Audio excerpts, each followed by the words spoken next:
time has expired, and I'd like to call upon the Prime Minister to open a case within 7 minutes. Be here.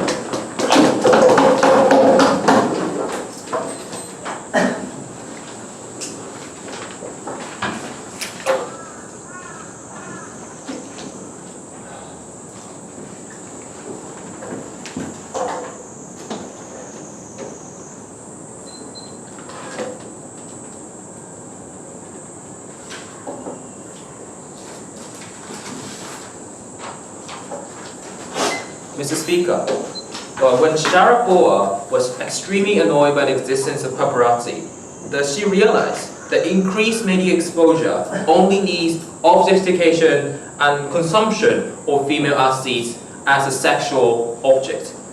Also, Mr. Speaker, at the same time, American football team consisted of women in America are wearing their uniform like a laundry. They're just showing off their boobs, showing off their legs, and media actually showing the boobs rather than their sweats and efforts and genuine belief that they want to actually achieve the equal exposure to the sports game.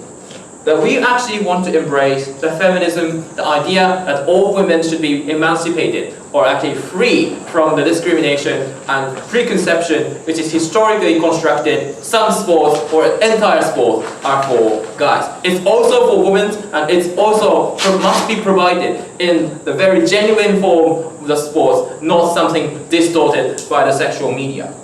So that's why we're proposing 3 points for the Prime Minister. Firstly, what is the goal of the feminist movement and why in the status quo is problematic? Secondly, why media exposure actually distorts the emancipation of women? Thirdly, I talk about what's going to be practically harmful, why it's actually undermine the environment, that those who genuinely want to play sports is actually hesitating to play sports.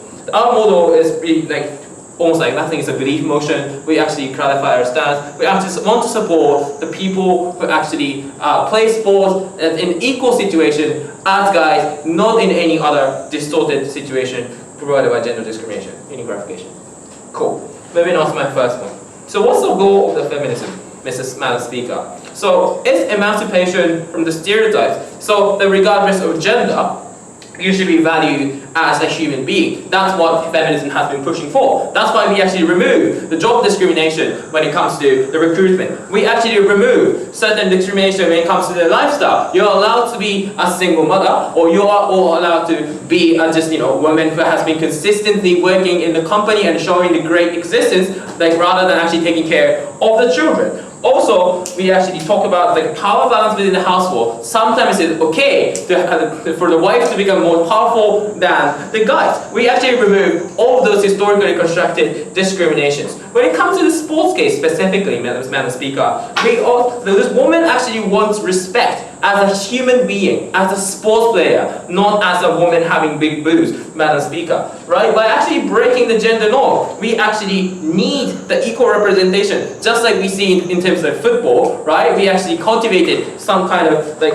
equal respect. However, there are still a lot of problems when it comes to this kind of thing. For example, American football, as I told you in my introduction, right? American football is traditionally recognized as a men's sport, actually enjoying brutality or violence, aggressiveness of those sports, right? And traditionally, women are actually categorized or recognized as supportive actor, actually being a cheerleaders, or actually wearing the really fancy, cute clothes and dancing while guys are actually showing their own power. This is actually against the feminist conception, Mr. Speaker. But at the moment, this media exposure makes those female athletes team to actually follow the trends that historically constructed. This is actually horrible. So at the moment, that female teams, the focus is actually shifting from playing sport to just showing boobs. Actually, they're on the same line as being a cheerleader, Mr. Speaker, that these people are opposing, right? So they're limiting themselves in the framework of femininity rather than just being valued as human beings. It's okay for a female to be violent. It's okay for a female to be brutal and beat up the people on the field. However, in the current situation, this media exposure actually limits the people's, and they are against the current feminist goal. Second point. So why media specifically distorts the emancipation of the woman? because the characterization in the media is something horrible. It's like they actually need to pursue commercial interests, you know, selling lots of books, selling lots of magazines, gaining like audience rate of the game, whatever, Mr. Speaker. They actually want to push sexual images rather than the game itself, Mr. Speaker, because historically the guys are the biggest consumer of the sport, and guys are really interested in those kind of like, you know, sexual object. And also it's used as a very effective tool for like new sports to catch attention in a way that's very perverted, because the first interest you have when you see such a new sport is boobs or like female legs, rather than the news or like rules of American football whatsoever, Mr. Speaker. Second one, so what's actually going on? Firstly, it's about fourth choice. So female baseball team in Japan are actually doing idol dancing during the game in order to get the popularity or get the sponsorship. Also, we actually regret the construction of the norm that, you know, swimsuit, even for the tournament, is recognized as something sexually perverted, Mr. Speaker, right? It's actually, you feel, you know, the woman is sexy in a very sports, you know, swimsuit. Like, there is, even though there is a huge, severe distinction between sports swimsuit and bikini, but because of this media exposure, they actually misunderstood. Society has constructed wrong norm, they sexualize those kind of, you know, sports specific design for the sport. We think this is actually a horrible thing. It actually never ever lets people get out from this historical construction of the norm. NPI. So what is the bad thing for the female athlete to attract through those kind of sexualization so that they can more increase numbers of audiences? That's good. So first of all, as I told you, the primary object, the ultimate object, those female sport players, is not to just get an attention. It's just to play the games in the way that they want, Mr. Speaker. I told you in this context, specifically people's act is regulated by the media presence. These people cannot actually perform the sport in the way that they want. Even though they get some level of attention, some level of popularity, it's nothing. As long as you need to actually wear a different wear, or you need to play the different sport, even though the name of the sport is the same as guys.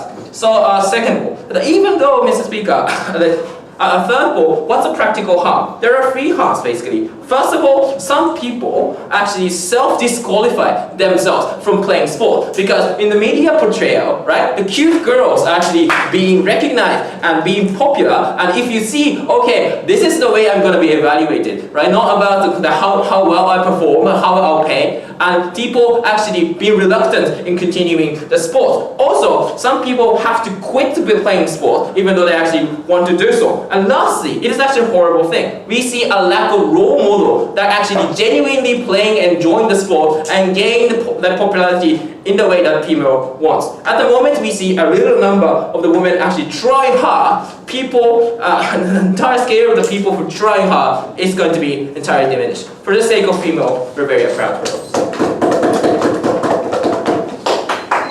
Thank you for your remark, and I would like to call upon the leader of the opposition. Leader's speech in 7 minutes. Take care.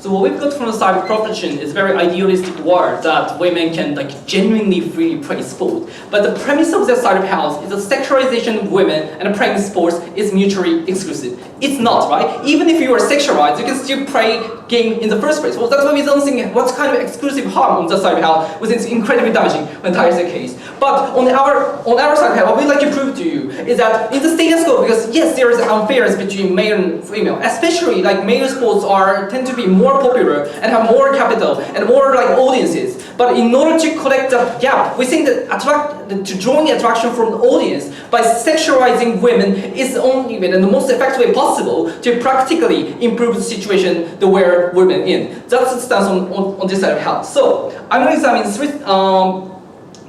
two things in my speech. First, we're going to talk about the characterization of female athletes who are sexualizing themselves. Second, we're going to talk about how actually we can increase the amount of capital which are like women are able to use in the sports arena. But before that, quick point of rebuttal. So as I pointed out, so the benefits they talked about is not mutually exclusive. This is crucially damaging. Secondly, also they talked about like women are always submissive. They are talked about like cheerleading, right? But we think the cheerleading is just a part of the sport, and we are happy to oppose it. Rather, we are specifically mainly talking about the female athletes who actively play in the field in the first place. So they just like pick a very very minor case of sport in the first place, sit. But female athletes can actually play actively. They are main character in the sports arena, right? Look at the Nadeshiko, right? The Nadeshiko Japan are genuinely evaluated with their own performance, right? Rather than whether they are sexualized or not. That's why we think their assumption is simply false and unrealistic in the first place, right? And also we talked about men are like to objectify women, to which we say, so what, right? Just internal mindset through male, how we don't see how internal subjective feeling of men actually affecting the women in the first place. Women are not tangibly harmed in that harm. What they call harm is not actually harm in the first place, right? And also we tell you that self-disqualification or something like that. Again, we tell you that even if you're firstly attract people by sexualization, but if you can't play well, you lose that credibility or attractiveness in the sports arena. It's not that much we don't think audiences that much stupid to just focus on their sexuality forever. It's simply untrue. So moving to what I'm going to say. Firstly, characterization of sports player. We think that first of all we say this is the choice of women. Because the vast majority of cases in the characterization of female athletes who sexualize themselves already have a certain amount of performance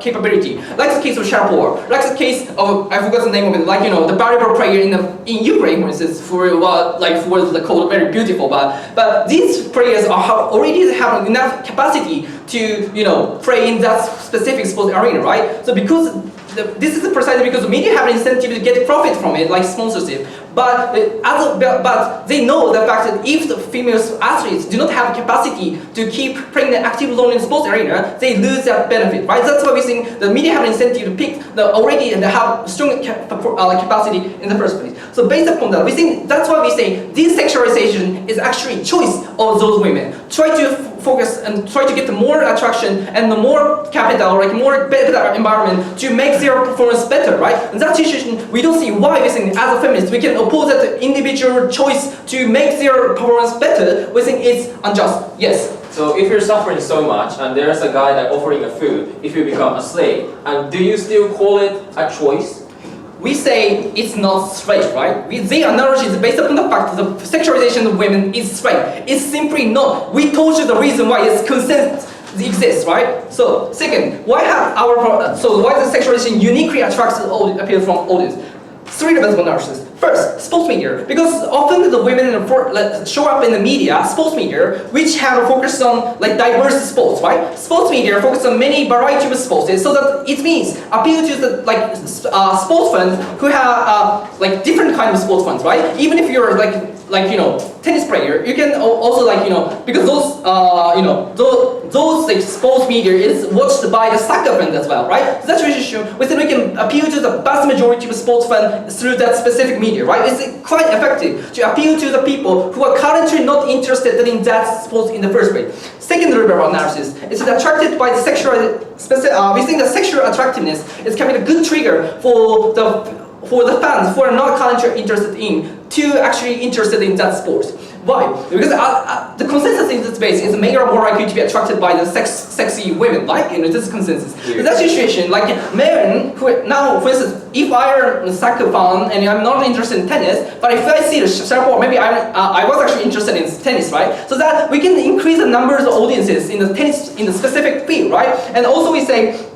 Because firstly, and as a consequence, in long term, those audiences are more likely to learn what kind of sports it is and how fun it is and what kind of lure behind the sports, right? We think that's why we can incentivize the different layers of fans to actually interested in the specific sports, right? Because firstly, generally they like sports, right? Secondly, also, if if you have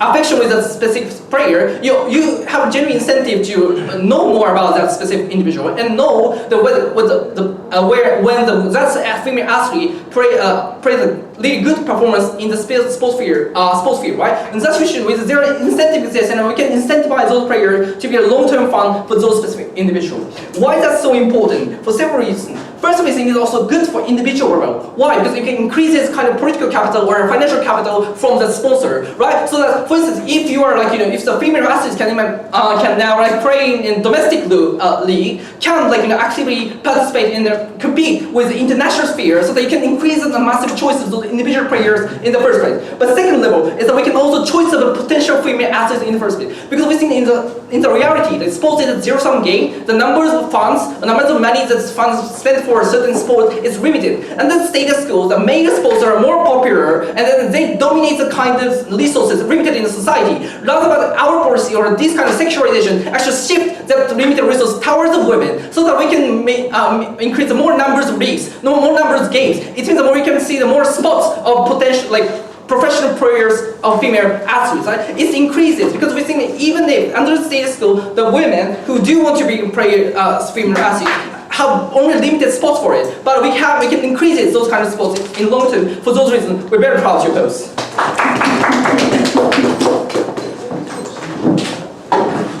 Thank you for your remark. Now I'd like to call upon the member of government. Deliver speech within 7 minutes. You hear.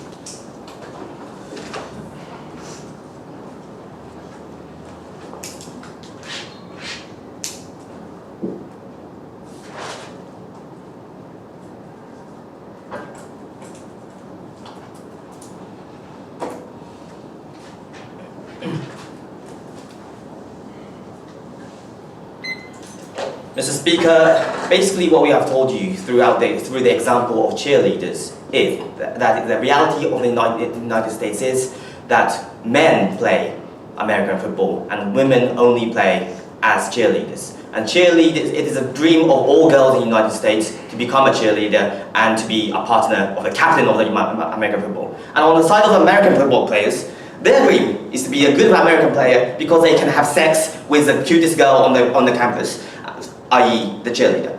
And that's what we are talking about through this issue of sexualization of female athletes. And we praise this movement that more and more girls are starting to play American football. And it is then wrong to force them wear bikinis when they are on the pitch, Mr. Speaker. And that makes them go down to the role of cheerleaders, make them go down to the role of supporters of big, muscly male athletes. And that's what we should oppose as feminist movements. And that's why we're proud to stand here on our opposition bench. Now, I'm going to talk about, firstly, about women, and why we think, specifically, as the motion says, feminist movements should oppose sexualization of female athletes. I'm going to talk about how it is not a choice of women, and how it is within the principles of what we do right now. Secondly, I'm going to talk about getting attention to female sports and how that is possible even without sexualization and exposure of boobs. Now, firstly, and all rebuttals will be integrated as I go. So, what should feminist movements do? Well, I think the primary role is to protect women and make them noted down, make free choices on how they make self-actualization, how they express themselves. Mr. Speaker, they told us that women, firstly, they choose to show off their boobs. Now, not true. As we pointed out from a point of information, if you can't get any income without showing your boob, why is that a choice, Mr. Speaker? Why is that a choice, Speaker, when you can't show off your academic, your athletic abilities, even though you deserve to? without doing these kind of things, why is it a choice? And secondly, even if it was a choice, I think if it harms other people through denying new entries and making potential female athletes quit committing sports, we think that's a harm that harms, that's a choice that harms others, and therefore we should oppose it. Second, and I'm going to tell you why it is a harm later on. So, and second thing they tell us that you can choose to become an athlete anyway. Madam Speaker, we think, even if that is true, I think it is still against the policies of feminist movements. We have told you from my Prime Minister how the female movement policy is to make women be evaluated in the same way as men, regardless of sex, making that evaluation people not dependent on what sex they were born into. And we think, Mr. Madam Speaker, when you are being evaluated as an athlete because you have big boobs, that's probably wrong. Secondly, well, there is a tangible harm. If these people they really love sports and enter the professional arena, and then they see when looking at your boobs only, and feeling themselves as if they are being harassed every day when they are standing in front of the camera. We think this harassment and the feeling of being harassed is a tangible harm to women in itself, especially when you can't deny the fact that that's the only way they can get money, Madam Speaker, and then that's a harm we're talking about. So we think it is within the spectrum of what we do as feminist movement, because feminist movements do things to lobby to the pass laws to make evaluations of your working ability to make profits in companies be evaluated regardless of your sex. We are saying here that women's ability to play sports should be evaluated regardless of what sex they are born into. So we think this is consistent and something the feminist movement should deny. So second issue, let's move on to how we think that we can still grow up the number of our audience, the number of the quantity of money flowing into women's sports. And I think that is possible through competitiveness. Now, Mr. Speaker, we have told you from my Prime Minister that a lot of girls are quitting sports at maximum high school bukkatsu level, Madam Speaker. And the reason is they think that, well, sport is fundamentally for males, Madam Speaker, and also even if I do become an athlete, I wouldn't be focused and I wouldn't probably get much payment because I'm a little bit uglier compared to these cheerleaders, Madam Speaker. That's what they feel. Secondly, even if they become an athlete, they would probably stop playing because they feel as if they are being harassed. When everybody looks at your body, your face, and not the ability for you to perform genuine sports. Now, we think that is a harm, Madam Speaker, and they have agreed that a lot of people agreed that some sports, a lot of men do look at women and female athletes in that way. Yes, sir. So why do you think that all audiences are obsessed with sexual desire all the time? No, we think that is not. We think that is partially true, but partially not true. Madam Speaker, we think we can still market sports through targeting males, Mr. Speaker, who are interested in competitiveness, Mr. Speaker. So basically, there was an example coming from the opposition, the leader of the opposition, which was that Nadeshiko Japan is not being sexually focused, Mr. Speaker. So what that means is that it is completely possible to make female sports being economically viable, Mr. Speaker, throughout the raising of competitiveness. Nadeshiko Japan got attention from the media because they were competitive, they fought at a national level, at an international level, and that's what made a lot of money flow into that field, Mr. Speaker. So it is entirely possible without the harassment of women.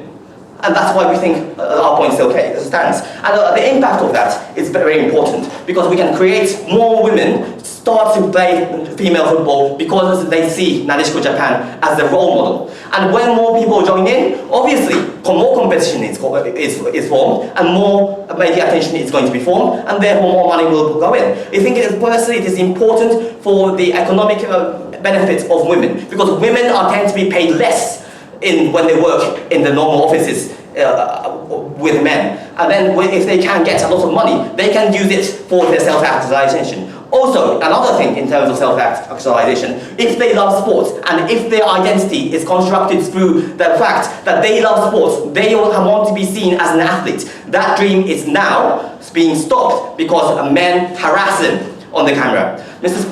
Speaker, ladies and gentlemen, we are very proud to oppose this silly notion that women are sexual objects. Thank you.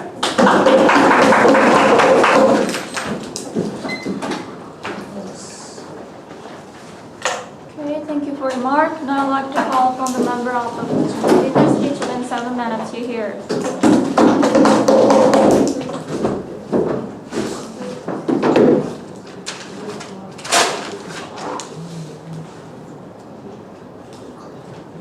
Madam Speaker, we believe that in the first place, in the majority of the cases, sexualization is actually in all kinds of cases. We believe it's a good thing, and it's promoting more confidence for our women and more choices, more opportunities for our women. We believe that because of these opportunities, there's more chances for these women to succeed and have a better athletic life, which is why we'd like to oppose. I'd like to mainly talk about why and clarify why sexuality is actually a good thing, and also would like to explain our after plan, how there's no individual harm, and in fact there's actually a lot of positive harm under this situation, and also secondly how there's like a societal effect, how positive it actually promotes a positive effect on part of our society. And yeah, I'll do that. But before I do that, I'd like to oppose or refute the previous speaker a bit. So he was talking about how the feminist movement is actually like wanting free choices, expression, things like that. But we believe that in the first place, we told you that in the majority of the cases, what makes the front page of sports magazines are athletes who are already famous, like the Sharapova case, right? Sharapova is actually also a tennis player, but also a model, right? It's part of her career. And we believe that in the majority of these sports magazines that I see at least, in these cases, it's always these like athletes who have like a model status too, which is why we believe that that is the majority of the cases. And I would also like to talk about the minority cases as well, but I'll like talk about that in my point, so I'll do that later. Sorry, later. And also, they were talking about evaluation, right? But we believe that under their paradigm, their evaluation is actually a really distorted view of the society. They're continually repeating the term like boobs and everyone's concentrating on boobs, right? But we believe that that itself is already like a gender biased thing to say. And we believe that it's just like we believe that showing off their body is also another way of promoting equality. Why? For example, in the for example, in like a normal model, like a magazine, right? We can see that, oh my gosh, this person is so anorexic, like, really, really thin. And then, like normal girls would be like, okay, oh my gosh, I need to be thin as well, or else I won't be like mote. But then, if we look at these like sports, like athlete, like models, right? The gender norm will actually be challenged. Why is that? Because these women actually have muscles, right? They have abs, right? They have stiff shoulders, right? This new understanding of like appreciation of different body types is actually the kind of the thing that we're talking about as feminists, right? So this is what we're talking about. We believe that actually it promotes an additional choice. It's a way of allowing a better view of our society, better view of our feminine athletes, right? And also, in addition to this, I'd like to also explain how it's not exclusive for girls, right? Of course, in our society, even though like Nadeshko is like stronger in world rank in comparison to the man team, the reality is that like these Nadeshko people, they only can go on business class, but these men can go on first class. Like, why is that? It's because our general society thinks that men's like soccer is more prominent than girls' soccer, right? So this actually takes place in different sports areas. For example, in ice skating, right? Ice skating is considered primarily a girl's thing, even though there are male athletes as well, right? So that's why like Takahashi Daisuke, is that his name? Yeah, this guy. Yeah, he actually had how do you call it?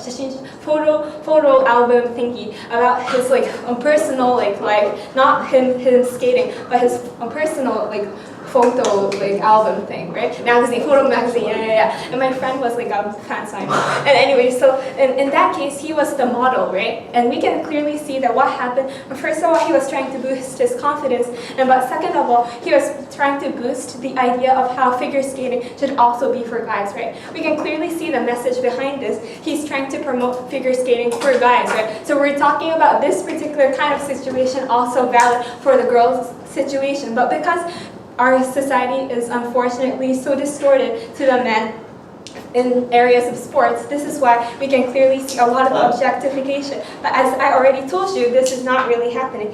And before I move on to my final refutation now. We are in concept alright with stopping Takashi Daisuke publishing shashinshus because because we in concept denying the fact that men and women are being evaluated on their sex. We're completely fine with that.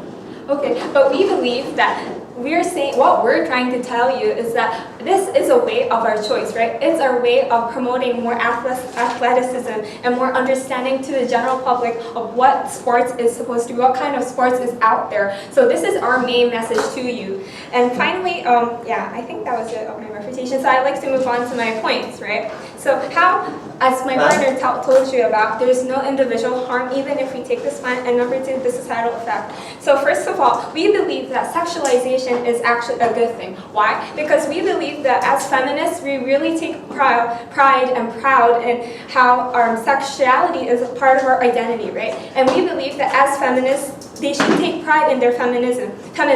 And number two, we also believe that it's a chance to boost their confidence, right? We believe that because of this kind of situation, it's a way to achieve more power and opportunities under this situation. Why? We believe that, for example, in sports media, it's kind of a trade-off, like my partner was already telling you about. Athletes are doing it under their own consensus, own will, or for a better choice. For example, so they agree that they want to be models, right? And then they gain attention from the public or the media of the sponsors, like, oh my gosh, it was so pretty, kind of thing. And then they get sponsored. I'm talking about the minor case, okay? Anyways, so they have like sponsors, they get more support, they get more fans, and this is what we're talking about. Of course, the government may say that this is only for some people, right? But in most of these cases, these pretty people also have the potential of increasing the overall sport abilities, right? Like, for example, in Karingu, there was a case where this girl was really pretty and popular, and she actually tried to promote, like, temporarily, it became a hit media thing of Karingu. So in this kind of thing, you can see that there's two choices for these women. After the sport starts to become popular, she can decide to stop modeling, or there's another possibility of continuing. In this kind of situation, we can clearly see a choice, which is why we believe that there is no individual harm taking place in the first place. Thank you.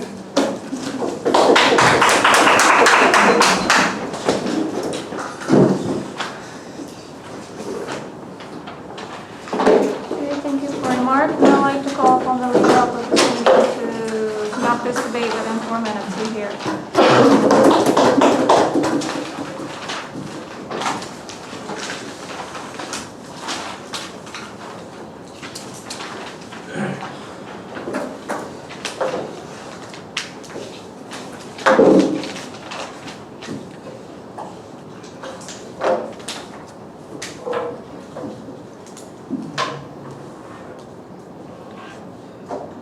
So I'd like to sum up this debate from three perspectives. Firstly, about individual choice of female athletes, whether it's harassment or individual informed decision. And second, we'll talk about female sports in general. They contended that the competition will be increased, and on the other hand, we said we can increase the amount of numbers of fans and the players. Lastly, we'll talk about gender norm. So the first thing, but before that, few failure on that side has. Firstly, the entire case is based upon the example of cheerleading, right? They just pick up on one example and overgeneralize an entire sporting field is based upon submissive female norm. We think it's simply an unfair burden on that side of that side. But we have talked about soccer and tennis and volleyball and the variety of sports. Why does cheerleading can be good enough reason to reject sexualization? We think it's simply untrue. So first, harassment.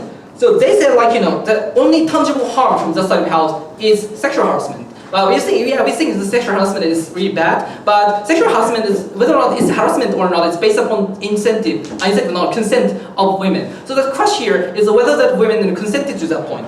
But from that side of the house is because there are those women have no choice but opting into and becoming sexualizing themselves, so that there is no choice in the first place. That's why it's a forced choice, right? It's simply untrue because they completely miss the benefits they can gain from the sexualization by themselves, right? Because they completely focus on the negative side of that choice. But we've talked about by sexualizing yourself, you can have better environment and a better trainer and more fans, so that make yourself better players.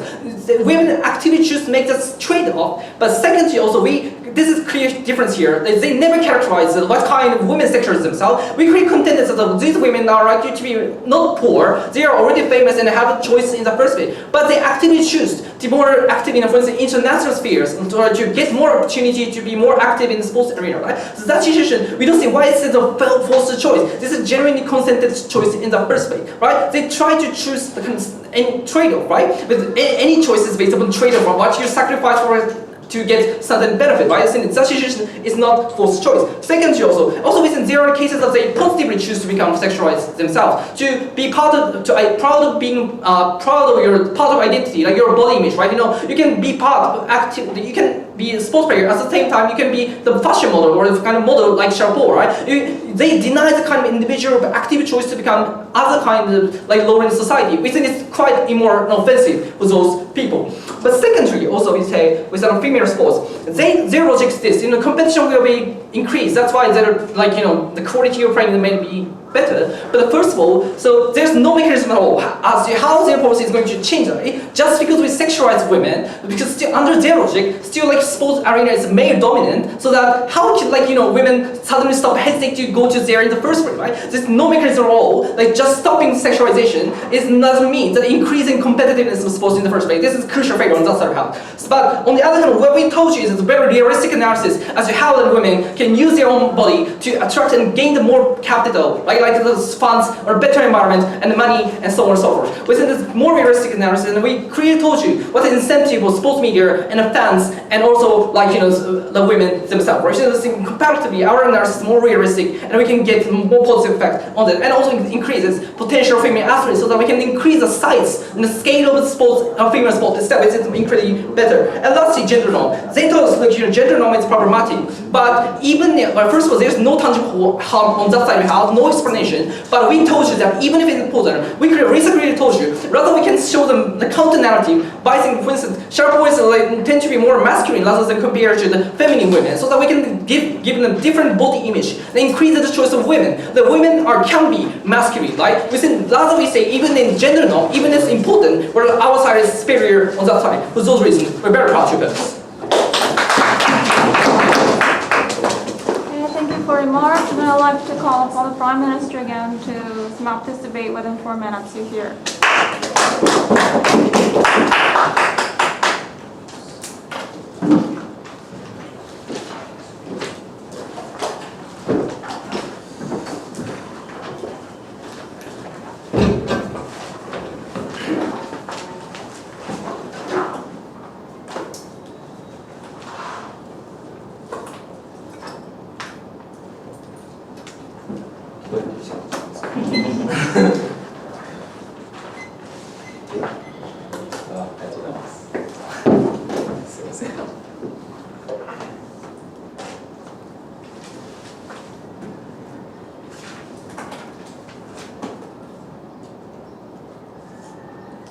Ladies and gentlemen, opposition is taking seemingly realistic stance, conceding a principle, although they agree with it. But they never actually show what's going to be the practical obstacle to gain attention to the genuine sport. What is the positive prospect we can see through the sexualization of those women? We never actually heard anything about what's going to happen in the future, how we can save those women from the spiral of constant sexualization and distortion of their dignity. We must stop that right now, and we believe that we can gain the genuine recognition towards female sports. That's why we propose 2 things to summarize. Firstly, I'd like to talk about, is it really a trade-off between sexualization and gaining gender equality? Secondly, I'd like to talk about which side can actually better protect the female athletes who actually genuinely want to play sports. Before that, lots of rebuttal.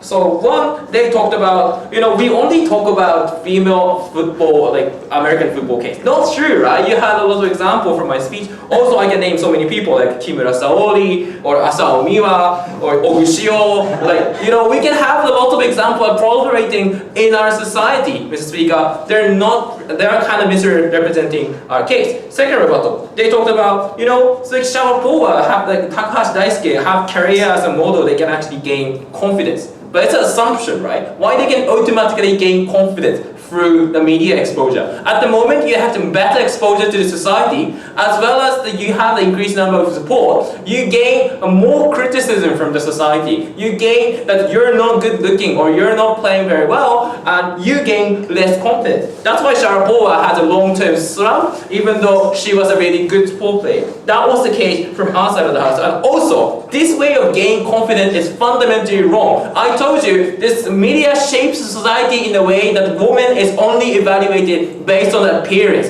This is something horrible, because women can only gain confidence through their own sexuality, through their own body. This is for a horribly wrong concept. Thirdly, they talked about, we can have a better presence of women with abs or six-packs, like masculine women, compared to other skinny models. Then why you are forcing those athletes to wear a laundry-like uniform to make society shift their attention from those abs to their boobs, Mr. Speaker? This is something horrible. Although you're trying to push some good idea, the way you push this idea is just horrible. We just stop that and then focus on abs and those six-packs. People can understand it and evaluate very well. Okay, and we told you so there are so many people actually have to suffer even though they don't make any choice to begin with. For example, economically suffering, or those people cannot control the media itself. Or for example, when you have an accident, like we're in bikini playing the volleyball and your boobs just came up, and media just portray it as a massive scandal, right? And people are portrayed like Asao Miwa as massively suffering. Mr. Speaker, we cannot say in all common cases there are legitimate choice to begin with. Moving on to my point. Is there any trade-off? We actually explained to you why sexualization is not necessary. For example, the case of Nadeshiko, Japan. No response from that side of the house. We say gender equality concept is an essential concept. As a feminist, we should never ever actually forget about it. They actually have no engagement on that. They just claim it's a trade-off without explaining why. Second goal, which can actually better facilitate those people's female actually interests. They talked about we can have better environment, more money, more trainers, more opportunity to go to international tournament. But we told you from our side of the house, we don't have competitive people who want to genuinely play sports well in the international tournament that they're facilitating, Speaker. At the moment we create a norm that so many women feel really bad about playing sport, this actually means it's a shrink of the entire scale of the sport. The assumption of that side of the house, we need certain number of competitive people who can play well using those resources they actually cultivated, right? But there are no people who are actually using the resources under the circumstances that they're pushing, Mr. Speaker. We are actually saying we need to facilitate the opportunity and environment for the women who actually want to genuinely play it without harassment, without any sort of sexualization. That's why we propose.